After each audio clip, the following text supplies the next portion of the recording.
What's up, guys? Welcome back to the channel. Welcome back to Supercars of Westchester. Today we got an exciting day planned. We're going to be headed down to Millennium Chevrolet in Hempstead, New York to take a look at the new 2020 Corvette C8 Stingray. I believe it's going to be Sebring orange, so I heard, but I'm not 100% sure. We'll find out in about an hour. Well, about 30 seconds for you guys, an hour for me. They're also going to be giving out C8 posters there, so if one of you guys want this poster, if you want to enter to win it, I'll be giving it away to one of my subscribers. All you have to do is subscribe to the channel, leave a comment down below, and you'll be entered to win the poster. As of right now, you have about a 1 in 138 chance to win. That's pretty good odds. All you have to do is subscribe and leave a comment, and you got a poster. All right, so we're going to hop in the Z06. We're going to go check it out. Hopefully it's not too busy, and I can get some good footage for you guys.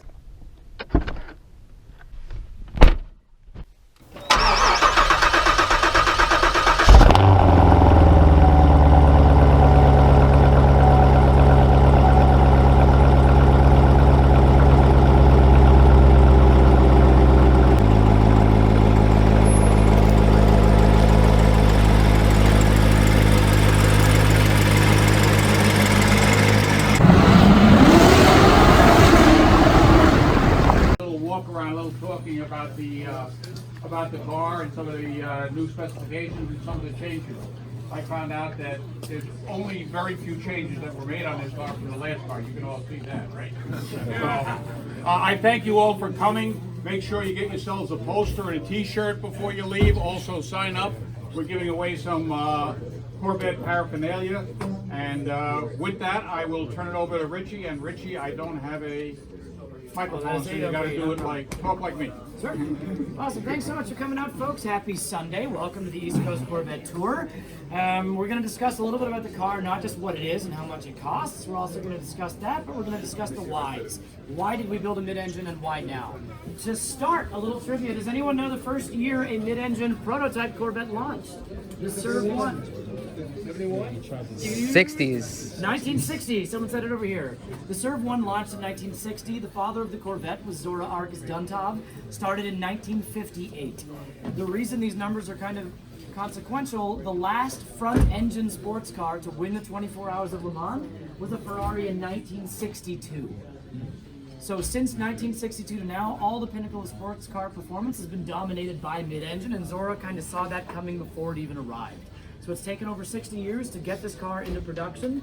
It's pretty amazing. We have direct competitors only with the Ferrari 458 Spider and the McLaren 570S. We are much cheaper than those guys, cheaper not only to purchase but to repair, and we're faster. So it's a pretty unparalleled shift in terms of what we're doing with the new Corvette.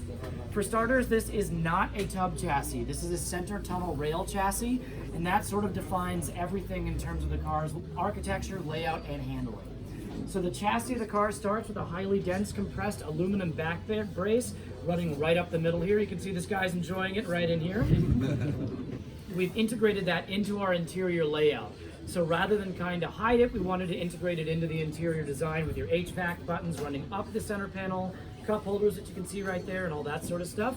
The benefits, it increases structural rigidity by 10%. You also get a larger cabin, 1 more inch of legroom, 10% more seat recline for you taller guys, and also a lot more space for mechanicals around the outside.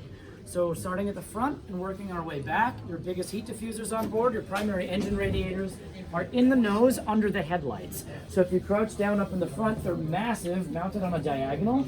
You also have oval cutaways here for your front brake cooling ducts, cooling your front brakes on the Z51. We do have 2 trunks on board. The front trunk, or the frunk, is up here. You have a hidden latch under the driver's side headlight. Room for 1 rigid overhead airline suitcase in there, 12.6 cubic feet of storage space between the front and rear. You have 3 mechanical components riding in the nose, your battery and all your electronics under this ventilated flap, your brake fluid reservoir. This is a big story for us at Corvette. First time we've ever offered brake-by-wire brakes. You can now digitally tune and adjust your brakes on the fly. Anybody here own a C7? A lot of C7 owners, welcome back. C7s, you could digitally adjust your throttle response, your suspension, and your exhaust. You can still do all that, but now you can adjust your brakes and further fine-tune it by programming your own mode, your My mode, and your Z mode. So you can make the car perform exactly how you want to, which is pretty amazing. It is the lowest slung windshield we've ever offered, which gives you some quirky exterior features. The passenger side mirror actually extends 2 inches wider from the car than the driver's side mirror. Basically, because we sculpted this in a wind tunnel, we had to slope the windshield really far back. So to maintain driver visibility, we had to extend the passenger mirror 2 inches out. This is the 3LT Z51 Mag Ride, fully loaded here at $84,000, $200 as it sits. 0 to 60 in under 3 seconds. So you're not going to be late for anything either, which is crucial. The big deal with the 3LT, there is no plastic in the interior other than the electronics. But from the dashboard up, full grain suede on the A pillars, B pillars, and roof. From the dash down, it is all Napa leather grain. Napa leather grain wrapped door panels, seats, center console, steering wheel. All of the other interior accents, we have carbon fiber, stainless steel, brushed aluminum, all really high quality. The 2LT trim levels fully loaded digitally and mechanically. So digitally, you are getting side blind zone alert, rear cross traffic alert, 2 cameras in the nose, camera up here for PDR, heads up display, heated seat, ventilated seat, 2 cameras in the rear. This camera up here is 1080p, 40 frames a second. That goes to your rear view mirror here. Standard backup camera goes into your 8-inch diagonal touchscreen display there. So there is a lot of tech on board as well. And as if there's not enough speakers, you have 14 speakers in the cabin by Bose on the 2LT and the 3LT. Whole new engine, whole new transmission. In fact, there's only one carryover part on the entire car from the C7. Anybody know what it is? The door latch. Yep, interior door latch. That's it. Everything else is bespoke, built for the life cycle of a mid-engine sports car. So anyways, that's the basic architecture points here. From a C7, it is a lot bigger, 2.2 inches wider, 5.8 inches longer. So it is a much bigger vehicle overall. The neat part about service is you do not have to drop the motor out to do most of your maintenance. Belts, pulleys, gaskets, spark plugs, all that good stuff you can get to yourself. You can still turn your own wrenches on the C8, which is amazing. Any questions? Q&A really fast. Hopefully, camera on a convertible is still going to be on the rear top, so when the roof is down, you can't use the top. But you still have your standard backup in the bottom on any trim. Any other questions? You can ask anything. Music, finances, sports. What was the cost again? This guy's $84,200. It doesn't have anything cosmetic, but from the factory, this is everything. So you can get it over $100,000, but you've got to work at that. It's pretty difficult. I'm sorry? Does this window go On the coupe, the window does not go up and down. On the convertible, the window does go up and down. Not on the coupe, though. Does this have the engine display light? It does have the engine appearance package. It's going to be these 4 LED lights on the back of the engine bay and the carbon fiber wings on the side. $995. It's on right there. That's it. Yep. 2 cup holders, right? Look for 2 of this. Oh, God. You do, yeah, 2 right in the center console there. Where do the cells? Yep. All the way to the front of the camera. Yep. Yep. Same as right here on the side of the bumpers right there. Yep. All right, folks, any other questions, let us know. Thank you so much for coming out today. Wherever today takes you, we hope you find new roads. Okay, Dave, I want to get you in the other.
But You my have regular 12.6 bag, cubic feet of space. but the regular bags will certainly, a regular bag will certainly fit in. Yeah.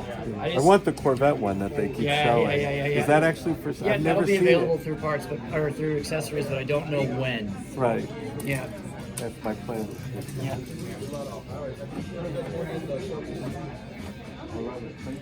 Yeah, of course. A lot more space than you would think, specifically for a mid-engine. Yeah, you have a 4-tier duct system on all 4 corners here. Drains in the corners, 2 drains down the bottom. Basically, water can get in, water will get in, totally fine. The only downside is it's probably going to make your engine a little dirtier, but it's not going to affect the mechanics or anything like that. Yeah, you can't bring the car. So it'll drain. Yeah, everything's all angled and sloped for water to go straight to the So drain. most of the water will. You just can't ever bring the car through a car wash. You have to wash it by hand. You can bring it to a hand car wash. No one's taking this. But no one's, no Corvette out bring the car to the car wash anyways, but you have to make sure. You can drive And when it's it's not- raining. That's not a water issue. It's if the chemicals of the car washing stuff gets in the engine bay, that'll rot out your rubbers, plastics, gaskets. You know, like the, You can drive while it's like if you wash it by hand, no, raining. You can still drive. no problem at all. Yeah, we test these Oh, things it's in raining. I hurricane better go phase. into the garage. What about the heat inside the cabin? Honestly, it's not much. I of don't an hear issue. no news.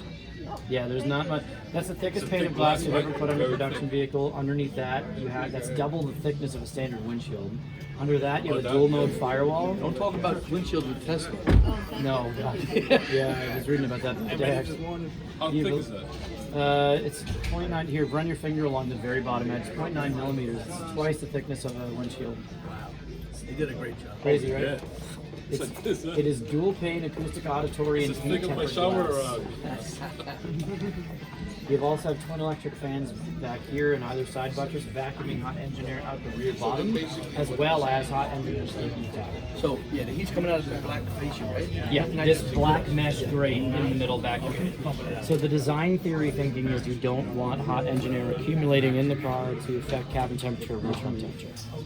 Exhaust as normal, but the front hinge clamshell opens to the front, basically. So it doesn't affect your trunk at all. Same trunk, but you lose visibility of the engine all the time. There's a thermal insulator over the motor, so your roof, when it telescopes down, isn't sitting directly on top of a hot motor. It is protected with insulation. I'll look at it when Yeah, it's hard to. I mean, it's pretty similar overall. I'm amazed it's only 80 pounds of added weight because it's 6 electric motors. The fact that they were able to design that is pretty amazing. Because usually, the minute you have a power hardtop converter, It's about it gains 140, a lot yeah. of weight. Yeah, I think Mike. so keeping it down to 80 is pretty remarkable. You have twin cylinders on either side with springs. Literally just a pop clip. Yep. It is 10 pounds of pressure per spring. Right there, basically. So that just logs straight into the top. So nothing really elegant about the system, but it is very functional in terms of it won't rattle around when you're driving. So just gonna line it up, make sure it's lined up, pop it right back in. The interior of this car was super comfortable. This particular model had the carbon fiber interior package, which you can see some of those accents here. It felt like it had a lot more room than the C7 models and was definitely more driver oriented with the way that the display screen is angled and the center console is designed. If you take a look behind you, you can see through the glass to the engine bay, which is a really cool sight to see.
Don't forget, if you guys would like to win the C8 poster from today's event, make sure to subscribe to the channel, comment down below, and you will be automatically entered to win.